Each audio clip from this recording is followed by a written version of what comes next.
The phone screen glowed in the darkness of the hospital waiting room. One new message from Aarav, sent 3 hours ago. 3 hours ago, she had been angry. 3 hours ago, she had blocked his number, sworn she was done forever. 3 hours ago, she had ignored his call while he was driving home. 3 hours ago, before the truck ran the red light. Sometimes the last message we send becomes the last message forever. Welcome back to Live Life, where we bring you stories that make you feel, think, and believe in the power of love. I'm your storyteller, and this is a story about timing, about regret, about the moments we can never take back. This is day one of The Last Message, an intense love story that will break your heart before it heals it. If you're new here, hit that subscribe button and turn on notifications, because you won't want to miss a single episode of this journey. And to my Live Life family who've been with me, thank you. Your comments, your stories, your support mean everything. Now, let me take you into the world of Maya and Aarav. A love so real, it hurts. Let's begin. The fluorescent lights of Beer Hospital's waiting room flickered like dying stars. Maya sat on a hard plastic chair, her body present, but her mind 1,000 miles away, trapped in a moment 3 hours earlier when everything changed. Her phone lay in her lap, screen dark now, but she could still see the notification burned into her memory. One new message from Aarav. She hadn't opened it, not yet, because opening it would make it real.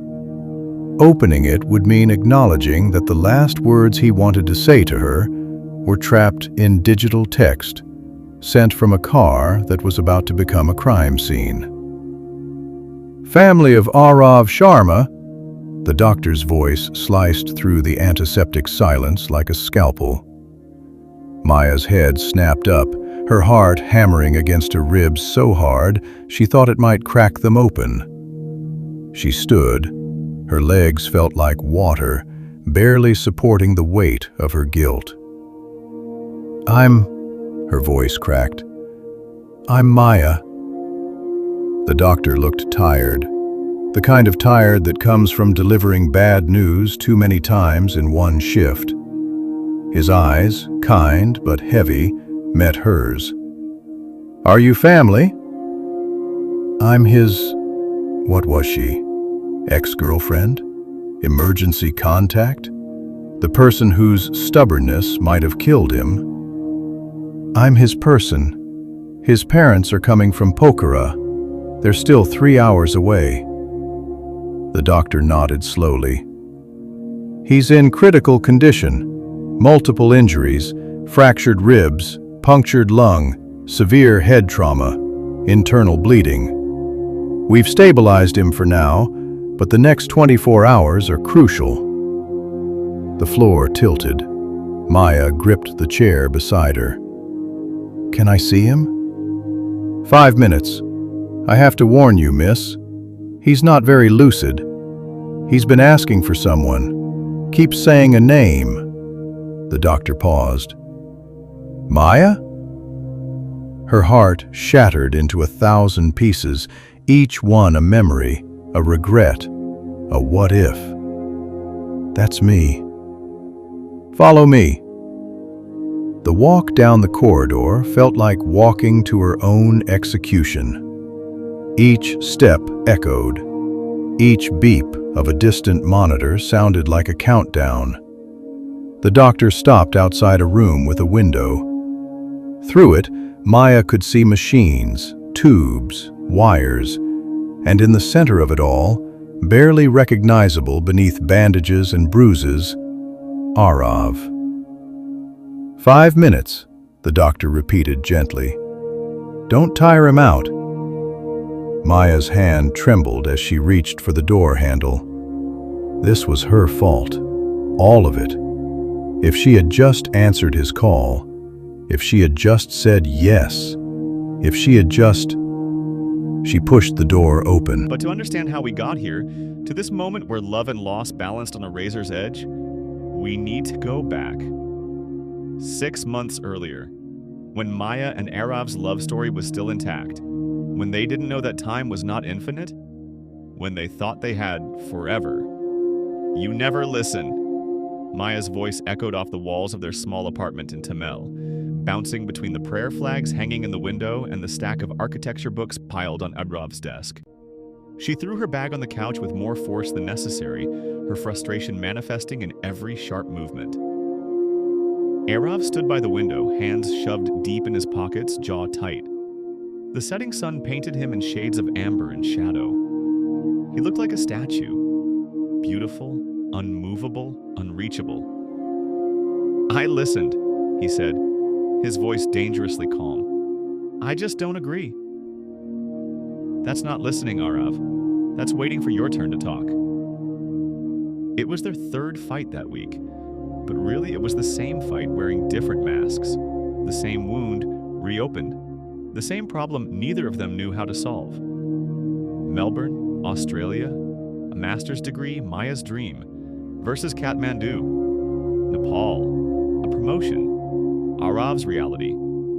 The immovable object meets the unstoppable force. And caught between them, a relationship that was supposed to conquer everything.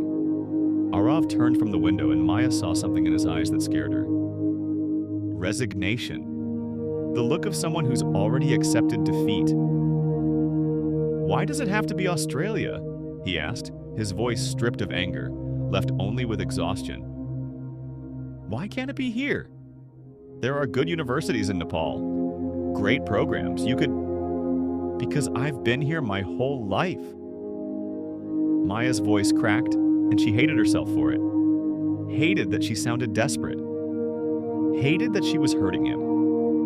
Hated that love felt like a cage instead of wings. "Because I want to see what else is out there. Because I need to know who I am without everything being so familiar, so expected. So me?" Aarav finished quietly. The words hung between them like smoke. "That's not what I meant." "Isn't it?" He moved closer and Maya could see the pain in his dark eyes, usually so warm, now cold with hurt. "Because it sounds like I'm something holding you back. Like this." He gestured between them. "Us is something you need to escape from." "You're twisting my words." "Am I? Because from where I'm standing, Maya, you've already made your choice. You've had that acceptance letter for 3 weeks. 3 weeks you've been carrying it around like a secret. 3 weeks you've been planning your exit strategy. And I'm just... what? Collateral damage?" Maya's eyes filled with tears.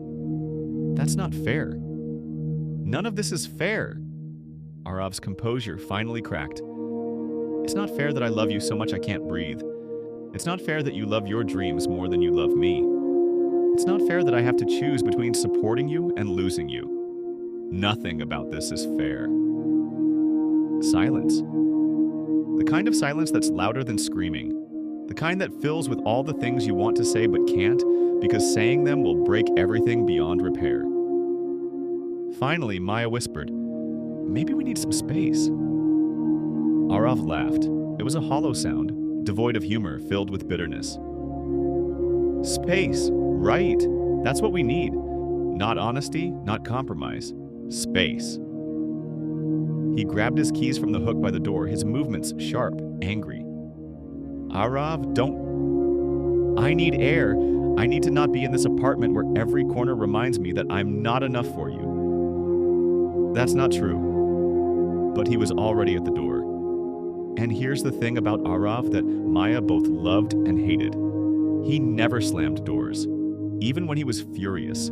Even when he was heartbroken. Even when he had every right to make noise, to make his pain known. He closed doors quietly. Respectfully. like he was already practicing for the day he'd walk out of her life forever. The soft click of the door felt louder than any slam could have been. Maya sank onto the couch and cried. Deep, body-shaking sobs that came from a place she didn't know existed. A place where love and ambition were at war, and she was the battlefield. What Maya didn't know, sitting there in her apartment crying, was that this was the beginning of the end. Not the dramatic, explosive end, but the slow kind. The kind that happens in increments. The kind where you die a little every day until one day you wake up and realize there's nothing left to save. What she didn't know was that she had 6 months. 6 months to figure it out. 6 months to choose. 6 months before a truck would run a red light and make all her decisions meaningless. But we're not there yet. We're here. In the slow unraveling. In the part of the love story that nobody writes songs about. The part where love isn't enough. Over the next 4 months, Maya and Aarav tried. God, they tried. They tried in the way people do when they know they're fighting a losing battle but can't quite accept defeat. When love is still strong enough to hurt, but not strong enough to save. Aarav took her to Nagarkot one Saturday morning in late June. They left before dawn, driving through Kathmandu's empty streets while the city still slept. The air was cool, misty, alive with possibility. They stood on the viewing platform as the sun rose over the Himalayas. The mountains emerged from darkness like gods waking up. Everest, Langtang, Ganesh Himal, painted in shades of pink and gold that seemed impossible, like something from a painting, too beautiful to be real. Aarav wrapped his arms around Maya from behind, his chin resting on her shoulder. She could feel his heartbeat against her back, steady and strong. "We have beauty here too," he said softly, his breath warm against her ear. "You don't have to go halfway across the world to find it." Maya leaned into him, breathing in his familiar scent, coffee and sandalwood and home. The mountains blurred as tears filled her eyes. "It's not about beauty, Aarav," she whispered. "It's about growth." His arms tightened around her, just slightly, just enough that she felt his fear. "And you can't grow here, with me?" She didn't answer, because any answer would be a lie or a cruelty, and she loved him too much for either. So they stood there in silence, holding each other as the sun rose higher, burning away the mist, revealing everything in harsh, undeniable light. The acceptance letter came in July. Maya was at work when the email arrived. She was in the middle of a meeting about monsoon preparedness, taking notes when her phone buzzed. She glanced down. Subject, "Congratulations from the University of Melbourne." Her heart stopped, then exploded. She excused herself, practically ran to the bathroom, locked herself in a stall, and read the email 3 times. 4, 5. "Dear Ms. Thapa, we are pleased to offer you admission to our Master of Environmental Science program," she screamed, quietly, into her hands, the kind of scream that's half joy, half terror. She called her parents. They cried. She called her best friend Priya. She screamed again. She posted on social media a vague but excited post about dreams coming true. She called Aarav last. The phone rang 4 times. 5. She almost hung up. "Hello?" His voice was flat, like he already knew, like he'd been waiting for this call since the day they met. "I got in," Maya said, her voice small. "Melbourne, I got in." Silence. 1 second, 2, 3. Each second a small death. "Congratulations." The word was empty, a formality, like telling a stranger, "Have a nice day," when you don't care if they do or not. "Aarav, I'm happy for you, Maya. I really am." But he wasn't. They both knew he wasn't. And the fact that he was lying, Aarav, who never lied, who was honest to a fault, somehow made it worse. "Can we talk tonight? I want to." "Yeah, sure, tonight." He hung up. Maya stared at her phone, at the acceptance email still open on her screen, at the life she'd been dreaming of, right there in black and white, official and real. She should have felt happy. She felt like she was drowning. That night, Aarav showed up at her apartment with a paper bag. Inside, momos from their favorite place in Asan, the hole-in-the-wall restaurant they'd discovered on their second date 3 years ago, where the old auntie remembered their order, where they'd celebrated every good thing that had ever happened to them. Until now. They ate in silence. The momos tasted like cardboard, or maybe that was just the guilt. Finally, Aarav spoke. When do you leave? February. 6 months away. Half a year. 180-something days. It felt like a lifetime and no time at all.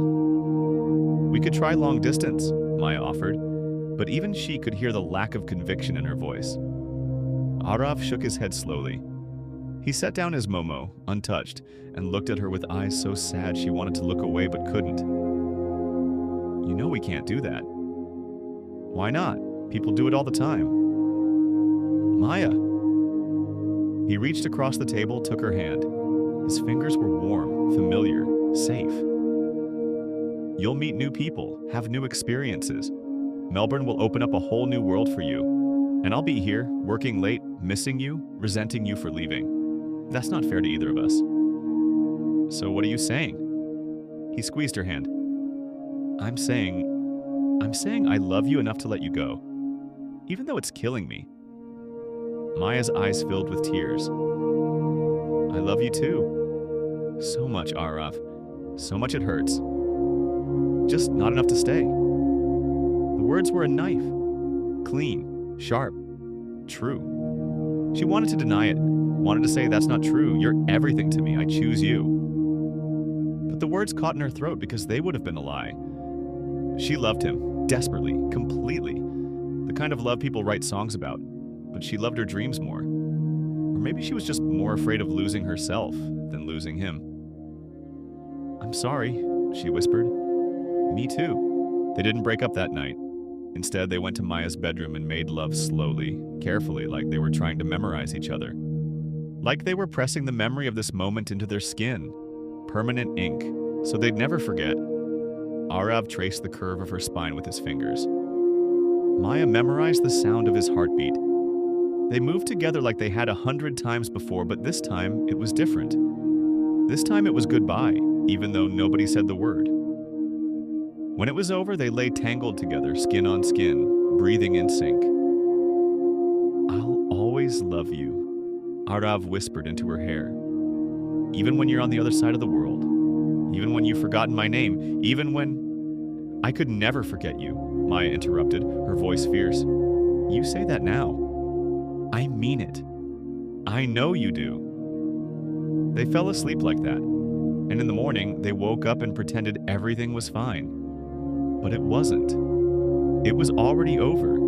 They just didn't know how to stop. And so began the slow death. The kind that happens in stages, where you're together but not really, where every kiss feels like the last one, where every I love you comes with an invisible but. But I'm still leaving. But this isn't enough. But I'm already halfway gone. 2 months passed like this. August, September. The monsoon came and went. Kathmandu flooded and dried and flooded again. Life continued, indifferent to their private tragedy. They still texted, still met for dinner, still said, I love you. But the spaces between the words grew larger. The silences lasted longer. And neither of them had the courage to end it. Until October. Until the breaking point. Until the night everything finally, truly, irrevocably fell apart. But that's a story for day 2. And there we pause. At the edge of the breaking point. Maya and Aarav, 2 people who loved each other desperately but not wisely. Who tried to hold on and let go at the same time.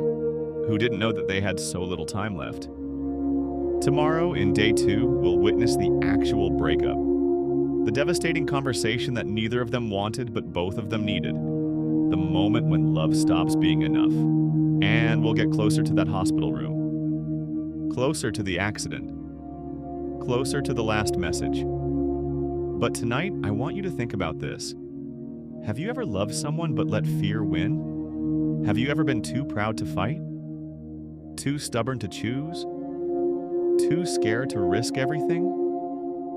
Maya and Aarav's story is extreme, yes. But the feelings, the conflict, the impossible choice between love and dreams, that's real. That's all of us. So here's my question for you, and I really want you to answer in the comments below. If you could choose only one, your biggest dream or your greatest love, which would you choose? And could you live with that choice? Drop your answers below. I read every single comment. And your stories, your insights, they make this community what it is. If you're new to LiveLyfe, subscribe now so you don't miss day 2. Hit that notification bell. This story gets more intense, more heartbreaking, and ultimately, well, you'll have to wait and see. To my regular LiveLyfe family, thank you for being here, for trusting me with your time, your emotions, your hearts. You're the reason I tell these stories. Share this with someone who needs to hear it, someone who's struggling with a difficult choice, someone who needs to know they're not alone. Before I go, one more thing. If there's someone in your life you've been meaning to call, someone you've been fighting with, someone you've been pushing away because you're scared or hurt or proud, call them, text them. Don't let time decide for you. Because one day, and we never know when, it might be too late. This is your storyteller reminding you that life is short, love is complicated, and every moment is a gift we don't deserve, but somehow get anyway. I'll see you tomorrow for day 2 of The Last Message. Until then, live fully, love bravely, choose wisely. This is LiveLyfe.